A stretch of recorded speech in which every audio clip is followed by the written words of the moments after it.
القاضي. نعم. أنا عندما أتكلم ترى أنا أخوك بمعنى أخو العراق، أخو الأمة. عند الإعدام وقدرت أي عراقي، ما أخاف من الإعدام ولا أخاف من أبما بالكون، فتعرفوني ما حد يشرح تاريخي من 59 إلى اليوم. فأنا أدري هنالك ضغط عليه. هل عندك؟ وأنا خدمتكم 30 سنة. نحن أمام قضية جنائية. طيب المجال لا تقاطع عن نفسي، أنا دافع عنكم.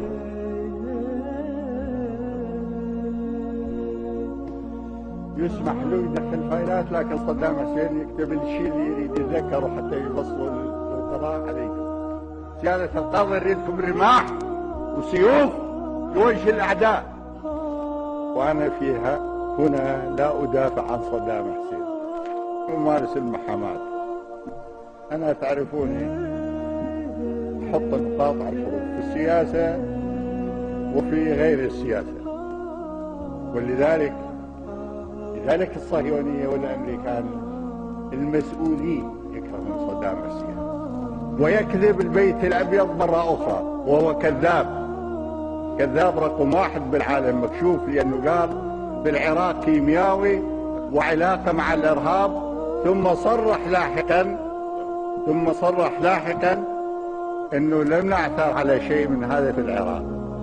فأريد أقول أيضا صرح قال أنه اللي قاله صدام حسين مو صحيح، لكن صدام حسين في الديمقراطية الأمريكية التي فضحت هنا في العراق العظيم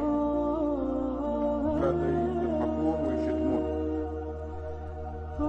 على حال اللي كلمة البردان خلى القرود يرحبون.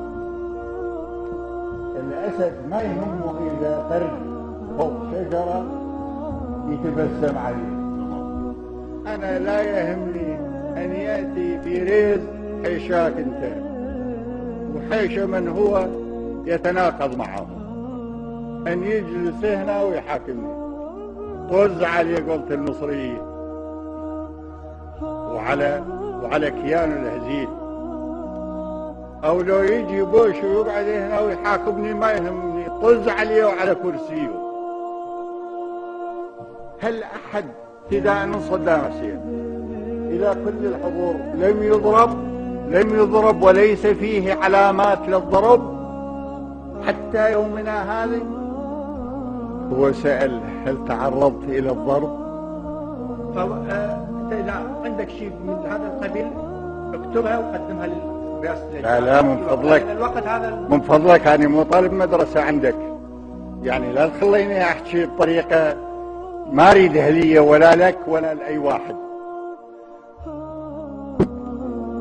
قاطعني واستمر بالكلام ما سكته، لكن هو سأل سؤال جوابي نعم ضرب، وفي كل مكان من جسمي وآثارها موجودة حتى يومنا هذا، إنه نعم ضربنا ومتبلل أمريكا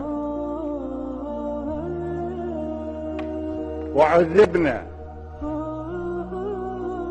كل واحد فخامس البنادق على رقبته إلى أبو نادية إلا طلعوا عظام رجليه.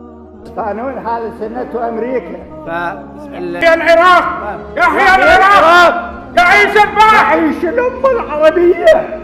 افتحوا خليه يروحون.